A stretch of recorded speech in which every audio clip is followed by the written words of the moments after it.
Hello, ഇത് ഈസ്റ്ററിൻ്റെ video ആണ് കേട്ടോ. ഇടാൻ കുറച്ച് ലേറ്റായിപ്പോയി, ഡ്യൂട്ടിയും കാര്യങ്ങളൊക്കെ ആയിട്ട് തിരക്കായി പോയതുകൊണ്ടാണ്.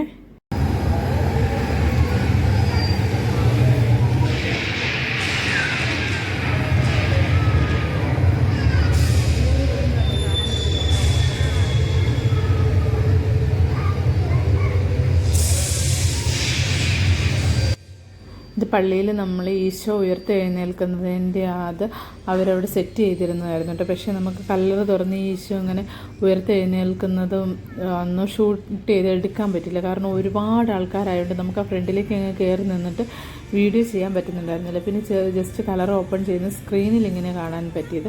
കിച്ചുവിട്ടൻ്റെ അപ്പോൾ ഭയങ്കര കച്ചറയായിരുന്നു, കിച്ചുവിനെ കാണാൻ പറ്റുന്നില്ല എടുക്കുക എന്ന് പറഞ്ഞു. പക്ഷേ എടുത്തിട്ടുണ്ടെങ്കിലും അതിൻ്റെ ഉള്ളിലേക്ക് കാണാൻ പറ്റത്തില്ല. അവിടെ ഒരു കാട് മാതിരിയും ഒക്കെ ഗുഹ മാതിരിയൊക്കെ സെറ്റ് ചെയ്തിട്ട് അതിൽ നിന്നായിരുന്നു ഉയർത്തെഴുന്നേൽപ്പ് കാണിച്ചിരുന്നത് കേട്ടോ.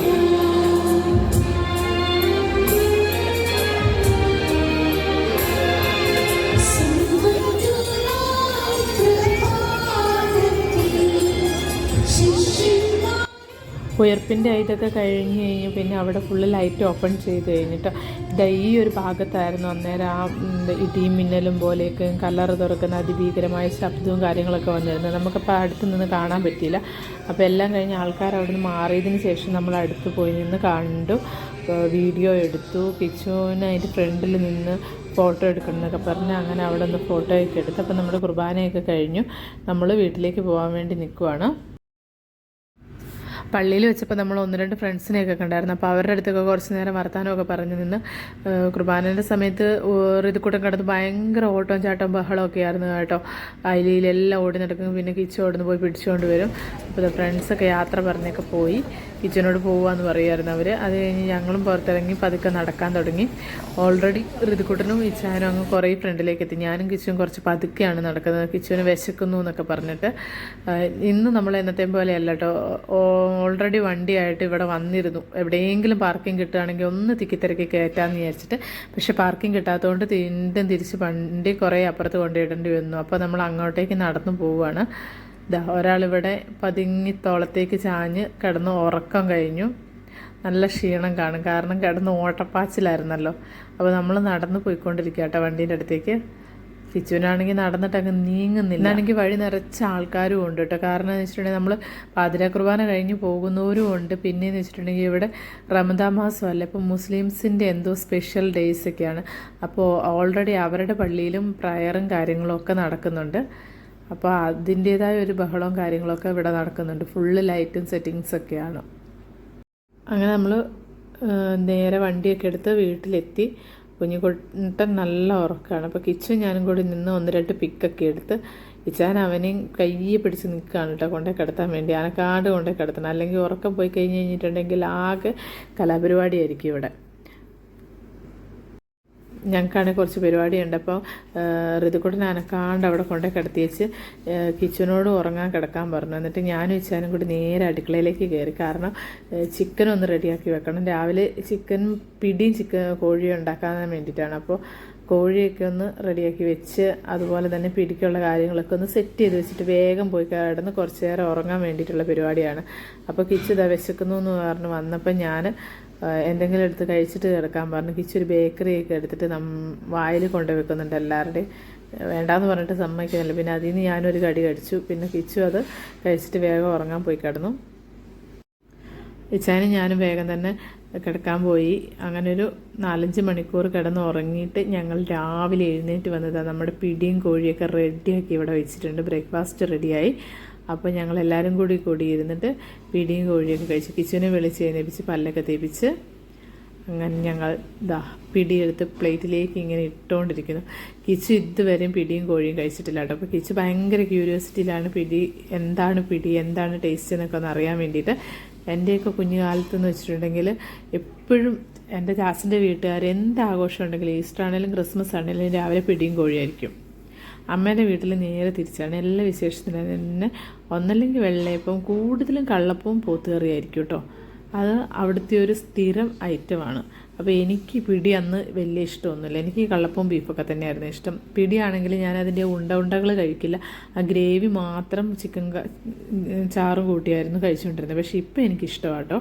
കാരണം പണ്ടത്തെ ആ ഒരു എല്ലാം നമുക്കിപ്പോൾ ഒരു നൊസ്റ്റാൾജിയാണ്. ഒന്നാമത് നാട്ടിൽ നിന്ന് വിട്ടു നിൽക്കുന്നുണ്ടായിരിക്കും, പിന്നെ ഇതൊക്കെ ഉണ്ടാക്കി തരാനും ആ പഴയ ടേസ്റ്റുകളൊക്കെ ഇതാക്കി തരാനും ഇപ്പോൾ അമ്മയും ഇല്ലല്ലോ. അതിൻ്റേതായ ഒരു ഫീലിങ്സ് ഉണ്ട്.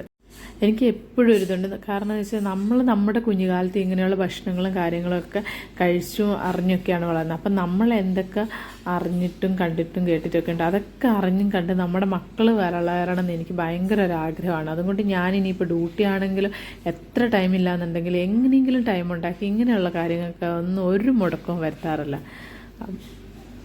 ഈ ജങ്ക് ഫുഡും ഫാസ്റ്റ് ഫുഡും മാത്രമല്ലാണ്ട് നമ്മുടെ നാട്ടിലെ രീതികളും ആചാരങ്ങളും ചടങ്ങുകളും ടേസ്റ്റുകളും ഒക്കെ നമ്മുടെ മക്കളും ഒന്ന് അറിയട്ടെ. അതിന് നമ്മൾ എത്ര തിരക്കാണെങ്കിലും നമ്മൾ അമ്മമാർ അതിന് കുറച്ച് സമയം കണ്ടെത്തണം. നമ്മുടെ പാരമ്പര്യങ്ങളൊക്കെ അറിഞ്ഞും വേണം നമ്മുടെ മക്കളും വളരാൻ. ആ ഒരു കാര്യത്തിൽ എനിക്ക് ഭയങ്കര നിർബന്ധമാണ് കേട്ടോ. അതുകൊണ്ട് ഞാൻ അങ്ങനെയുള്ള എല്ലാ കാര്യങ്ങളും തന്നെ ചെയ്തു കൊടുക്കാറുമുണ്ട്. ഇനിയിപ്പോൾ ഫുഡിൻ്റെ കാര്യത്തിലായാലും ശരി, നമ്മുടെ ബാക്കിയുള്ള ആചാരങ്ങളുടെ കാര്യത്തിലായാലും ശരി, ഞാൻ എല്ലാം അവരെ കൊണ്ട് ചെയ്യിപ്പിക്കും.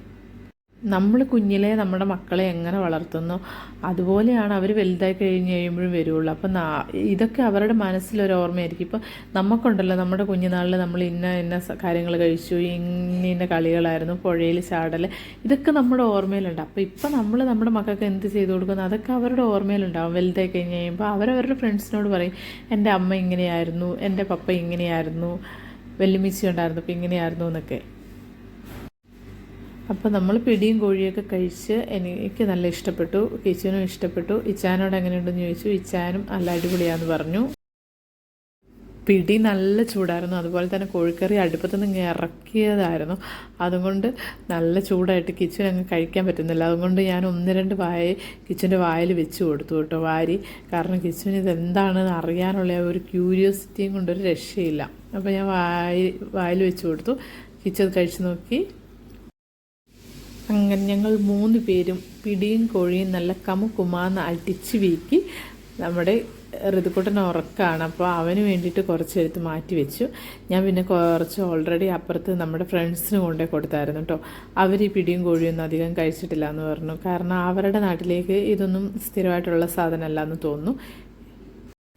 ലാസ്റ്റ് നമ്മളൊരു ക്രാൻബെറി ജ്യൂസ് ഇവിടെ ഇരിപ്പുണ്ടായിരുന്നു, അപ്പോൾ അതും എല്ലാവരും കുറേശ്ശെ കുടിച്ചു. ക്രാൻബെറി ജ്യൂസ് നമുക്ക് ഭയങ്കര നല്ല സാധനമാണ്. ഈ മൂത്രത്തിപ്പഴുപ്പിൻ്റെ അസുഖം, അതായത് UTI ഇല്ലേ, അതിനൊത്തിരി നല്ല സാധനമാണ്. അങ്ങനെ ക്രാൻബെറി ജ്യൂസോടുകൂടി നമ്മുടെ ബ്രേക്ക്ഫാസ്റ്റ് ഇവിടെ അവസാനിച്ചു. ഇനി അടുത്ത അംഗത്തിനുള്ള പുറപ്പാടിലാണ് ഉച്ചക്കത്തേക്കുള്ള ഫുഡ് ഉണ്ടാക്കാൻ വേണ്ടിയിട്ട്. ഉച്ചക്കത്തേക്ക് നമ്മൾ നെയ്ച്ചോറും താറാവ് കറിയും പിന്നെ പോർക്ക് ഫ്രൈയും ആണ് കേട്ടോ ഉണ്ടാക്കിയേക്കാൻ പോകുന്നത്. അങ്ങനെ നമ്മുടെ നെയ്ച്ചോറെല്ലാം ഇവിടെ റെഡിയായി, പോർക്ക് ഫ്രൈ റെഡിയായി, അതുപോലെ തന്നെ താറാവ് കറി. അപ്പോൾ നമുക്കൊന്ന് നോക്കിയാലോ. ഇതാണ് കേട്ടോ നെയ്ച്ചോറ്, നല്ല കളർഫുൾ ആയിട്ട് ഇരിപ്പില്ലേ. പിന്നെ സലാഡുണ്ട്, നമ്മുടെ ഡക്ക് താറാവ്, പിന്നെ നമ്മുടെ പോർക്ക്, പിന്നെ രാവിലത്തെ ചിക്കൻ കറി ഇവിടെ ഇരിക്കുന്നുണ്ട്, കുറച്ച് പിടി ഇരിക്കുന്നുണ്ട്. അപ്പോൾ നമുക്ക് പിന്നെതാ നമ്മുടെ മെയിൻ സാധനം പാൻറ്റി ഉണ്ട്. നമ്മുടെ കുഞ്ഞിക്കൂട്ടം കുളിയൊക്കെ കഴിഞ്ഞ് ഫുഡൊക്കെ കഴിക്കാൻ വന്നു. എല്ലാവരും കുളിയും കഴിഞ്ഞ് പരിപാടികളൊക്കെ കഴിഞ്ഞ് കഴിപ്പിനിരുന്നു. ഞാനിവിടെ വീഡിയോ പിടിച്ചുകൊണ്ടിരിക്കുക കേട്ടോ. അധിക നേരം വീഡിയോ പിടിച്ചുകൊണ്ടിരുന്നാൽ ശരിയാകത്തില്ല, കാരണം ഇത് കുറച്ച് ചൂടോടുകൂടി കഴിച്ചാലല്ലേ ടേസ്റ്റ് ഉള്ളൂ. അതുകൊണ്ട് ഇതാ ഋതുക്കുട്ടൻ്റെ വായിൽ വെച്ച് കൊടുത്തിട്ട് ഋതുക്കുട്ടൻ കുറേശ്ശെയൊക്കെ നുണഞ്ഞിങ്ങനെ ഇരിക്കുന്നുണ്ട്. അപ്പം ഞാനും കഴിക്കാനിരുന്നു. നമ്മുടെ താറാവ് ഒരു പീസും എടുത്ത് നെയ്ച്ചോറും കൂട്ടി കുഴച്ച് നമുക്ക് വായിലേക്ക് അങ്ങ് വെക്കാം. അടിപൊളിയായിരുന്നു കേട്ടോ, വെറുതെ പറയുന്നല്ല, നല്ല ടേസ്റ്റ് ഉണ്ടായിരുന്നു. അപ്പം എല്ലാവർക്കും ഇഷ്ടപ്പെട്ടു നമ്മുടെ ഉച്ചക്കത്തെ ഫുഡും. എല്ലാവരും ഇരുന്ന് നല്ല ആഘോഷമായി ഫുഡ് കഴിച്ചു. ഇതാ ഋതുക്കുട്ടൻ ഏതായാലും ഇറങ്ങിപ്പോയി. അപ്പോൾ പിന്നെ ഇച്ചാനും ഫ്രീ ആയി കഴിക്കാൻ വേണ്ടി ഇരുന്നു. നെയ്ച്ചോറ് നമ്മൾ നല്ല കൈമാരിയും കൊണ്ടാട്ടോ വെച്ചത്, അതുകൊണ്ട് നല്ല ടേസ്റ്റ് ഉണ്ടായിരുന്നു. ഡക്കറി ടേസ്റ്റ് ഉണ്ട്, പക്ഷെ നമ്മുടെ നാട്ടിലത്തെ ആ താറാവില്ലേ, ആ നാട്ടിലത്തെ താറാവിൻ്റെ ആ ഒരു ടേസ്റ്റ് ഇല്ല കേട്ടോ ഇതിന്. പക്ഷെ പോർക്ക് സൂപ്പറായിരുന്നു. ഞാൻ നാട്ടിൽ നിന്ന് ഈ സാധനം കഴിക്കാറേ ഇല്ലായിരുന്നു. ഇവിടെ വന്നിട്ടാണ് കേട്ടോ ആദ്യമായിട്ട് പോർക്ക് കഴിക്കാൻ തുടങ്ങിയത്. എൻ്റെയൊക്കെ കുഞ്ഞുനാൾ തൊട്ട് വീട്ടിൽ എപ്പോഴും എല്ലാ വിശേഷ ദിവസങ്ങളിലും ഉണ്ടാകുന്നൊരു സാധനമാണ്. പക്ഷെ ഞാനൊന്ന് ടേസ്റ്റ് പോലും നോക്കിയിട്ടില്ല. ഇവിടെ വന്നിട്ടാണ് ഇത് കഴിക്കുന്നത്. എന്തായാലും അപ്പോൾ നമ്മുടെ ലഞ്ച് അടിപൊളിയായി. എനിക്ക് ഹെവി ഫുഡ് കഴിച്ച് കഴിഞ്ഞിട്ടുണ്ടെങ്കിൽ ഇതുപോലെ എന്തെങ്കിലും ഒരു ഫാൻ്റെ ഞാൻ അധികം വാങ്ങാറില്ല കേട്ടോ. ഫാൻ്റെ ഇന്ന് ഒരുപാട് കാലം കൂടി വാങ്ങിയത്. ഞാൻ എപ്പോഴും വാങ്ങുന്നത് സിട്രസാണ്, എനിക്ക് അതാണ് ഇഷ്ടം. അങ്ങനെ എന്തെങ്കിലും ഒരു ഇത്തിരി വെള്ളം അകത്തേക്ക് ചെന്നില്ലെങ്കിൽ എനിക്കൊരു സ്വസ്ഥതക്കേടാണ് കേട്ടോ. നിങ്ങൾക്ക് ആർക്കെങ്കിലും ആ ഒരു ശീലമുണ്ടോ? ഞങ്ങൾ ഭക്ഷണമൊക്കെ കഴിച്ച് കുഞ്ഞിക്കുട്ടനും ഫുഡൊക്കെ കൊടുത്ത് കുറച്ച് നേരം ഞങ്ങൾ സോഫയിലിരുന്ന് 1-2 റീൽ എടുക്കാനുള്ള പരിപാടിയൊക്കെ നോക്കി. അപ്പം അവൻ ഭയങ്കരമായിട്ട് ആക്ട് ചെയ്യുന്നൊക്കെയുണ്ട്. അത് കണ്ടപ്പോഴത്തേക്കും കിച്ചു ഓടി വന്നെൻ്റെ തോളത്തേക്ക് കയറുന്നു കേട്ടോ. പിന്നെ കിച്ചുവിനെയും കൂട്ടി ഒരു വീഡിയോയൊക്കെ എടുത്ത് കുഞ്ഞിക്കുട്ടനെതായിരുന്നു വെള്ളം കുടിക്കുകയാണ്. എരിയുന്നുണ്ട്, താറാവുകാർക്ക് ഇച്ചിരി എരിവുള്ളതുകൊണ്ട്. അത് കഴിഞ്ഞ് നമ്മളെല്ലാവരും കൂടി കിടന്ന് കുറച്ച് നേരം ഉറങ്ങി വൈകുന്നേരമായപ്പോൾ എഴുന്നേറ്റ് നേരെ ചേട്ടായുടെ അടുത്തേക്ക് വിട്ടിട്ടോ. കാരണം ചേട്ടായിക്ക് ലീവില്ലായിരുന്നു. അപ്പോൾ വൈകിട്ടത്തേക്ക് ചേട്ടായിക്ക് ഹോംലി ഫുഡ് വേണമെന്ന് പറഞ്ഞിട്ട് നമ്മൾ ഫുഡൊക്കെ എടുത്തിട്ട് ചേട്ടായിക്കുള്ള ഫുഡുമായിട്ട് പോയതായിരുന്നു. അപ്പോൾ ചേട്ടായിണ്ട് അവിടെ രാത്രിക്കത്തേക്ക് നമുക്കുള്ള ഫുഡൊന്നും ഉണ്ടാക്കണ്ടെന്ന് പറഞ്ഞു. ഡിന്നർ ചേട്ടായുടെ വകയാണെന്ന് പറഞ്ഞ് നമുക്ക് ചേട്ടായുടെ ഫ്രണ്ട്സിനൊക്കെ ചിലവ് ചെയ്യുന്നുണ്ടായിരുന്നു. അപ്പോൾ ആ കൂടെ നമുക്കും കൂടി അങ്ങ് ട്രീറ്റാന്ന് വിചാരിച്ചു. അങ്ങനെ ചേട്ടായി നമുക്ക് നല്ല അടിപൊളി മട്ടൻ ബിരിയാണി വാങ്ങി വെച്ചിട്ടുണ്ടായിരുന്നു കേട്ടോ. പിന്നെ ഞങ്ങൾ കുറച്ച് നേരം വണ്ടിയിൽ തന്നെയൊക്കെ ഇരുന്ന് വർത്താനമൊക്കെ പറഞ്ഞ് എൻ്റെ അടുത്ത് വീഡിയോ പിടിക്കുന്ന യൂട്യൂബിൽ പോസ്റ്റ് ചെയ്യാനാണെന്നൊക്കെ ചോദിച്ചുകൊണ്ട് നിൽക്കുമായിരുന്നു.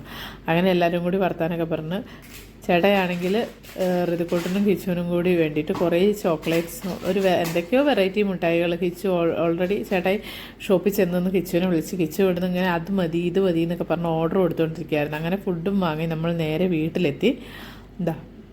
അച്ചാറുണ്ട്, ചമ്മന്തിയുണ്ട്, പപ്പടമുണ്ട്, സലാഡുണ്ട്, പായസമുണ്ട്, പിന്നെ നല്ല മട്ടൻ ബിരിയാണിയുണ്ട്. ഭരണീന്നാണ് വാങ്ങിയേക്കുന്നത്. കൂടെ കിച്ചുവിന് കുറേ എന്തൊക്കെ വെറൈറ്റി മിഠായികൾ കിട്ടിയിട്ടുണ്ട്. കിച്ചു അതിൻ്റെ പരീക്ഷണത്തിലാണ്. ഋതുക്കൂട്ടനെടുത്ത് കൊടുക്കുന്നു, അവൻ പൊട്ടിക്കുന്നു, ഭയങ്കര കലാപരിപാടികളാണ്. അപ്പം ഞങ്ങളേതായാലും മട്ടൻ ബിരിയാണി ഒന്ന് ഓപ്പൺ ചെയ്ത് നോക്കാമെന്ന് വിചാരിച്ചു. കിച്ചുവിൻ്റെ മിഠായി അങ്ങ് മാറ്റി വെച്ചിട്ട് എടുത്ത് നോക്കട്ടെ. അപ്പോൾ കിച്ചു സമ്മതിക്കുന്നില്ല കേട്ടോ. കിച്ചുവിൻ്റെ മുട്ടായി ഒന്ന് വീഡിയോ എടുക്കണമെന്ന് പറഞ്ഞുകൊണ്ട്. എന്ത് സാധനമാണെന്ന് എനിക്കറിയത്തില്ല. എന്തോ ഒരു സാധനം നല്ല മിഠായിയാണെന്ന് പറഞ്ഞാൽ നിൽക്കുന്നുണ്ട്. ഇത് ജ്യൂസി ഡ്രോപ്സ് എന്നൊക്കെ പറഞ്ഞാൽ ഇതുണ്ട്. അതിൻ്റെ ഉള്ളിൽ നിന്ന് ഊരിയെടുത്ത് എന്തോ ഒരു ജെല്ല് പോലത്തെ സാധനം ഇരിക്കുന്നത്. പിന്നെ അതിൻ്റെ ഇപ്പുറത്തെ സൈഡ് ഓപ്പൺ ചെയ്ത് കഴിഞ്ഞിട്ട് പ്രസ് ചെയ്യുമ്പോൾ അതിനകത്ത് നിന്ന് എന്തോ ഒരു ഡ്രോപ്സ് ചാടുന്നുണ്ടാവും. പുളിയാന്നൊക്കെ പറയുന്നുണ്ട്. അതിങ്ങനെ അതേ ഒഴിച്ച് കഴിക്കുന്നതാന്നൊക്കെ. ഞാനിത് സത്യത്തിൽ ആദ്യമായിട്ട് കാണുന്നുണ്ട്. ഈ പിള്ളേരൊക്കെ എങ്ങനെ ഇതൊക്കെ അറിയുന്നാവോ? എന്തായാലും നമ്മൾ നമ്മുടെ മട്ടൻ ബിരിയാണി അങ്ങ് തുറന്ന് നോക്കാമെന്ന് വിചാരിച്ചു. എങ്ങനെയാണ് എനിക്ക് പക്ഷേ വയറങ്ങ് നിറഞ്ഞിരിക്കുന്നത് കൊണ്ട് കഴിക്കാൻ തോന്നുന്നില്ല കേട്ടോ. അപ്പോൾ ഇച്ചാൻ എന്നാൽ കഴിച്ച് നോക്കാമെന്ന് പറഞ്ഞിരുന്നു. കഴിച്ച് നോക്കിയിട്ട് നല്ല അടിപൊളി ബിരിയാണിയാന്ന് പറഞ്ഞു. ഞാനെന്തായാലും അതിൻ്റെ സൈഡിൽ നിന്ന് ഇത്തിരി ടേസ്റ്റ് നോക്കിയിട്ട് എനിക്ക് നല്ല ഇഷ്ടപ്പെട്ടു. അപ്പം നമ്മുടെ ഈസ്റ്ററിൻ്റെ കലാപരിപാടി ഇതോടെ ഇവിടെ അവസാനിക്കുകയാണ്. ടാറ്റ.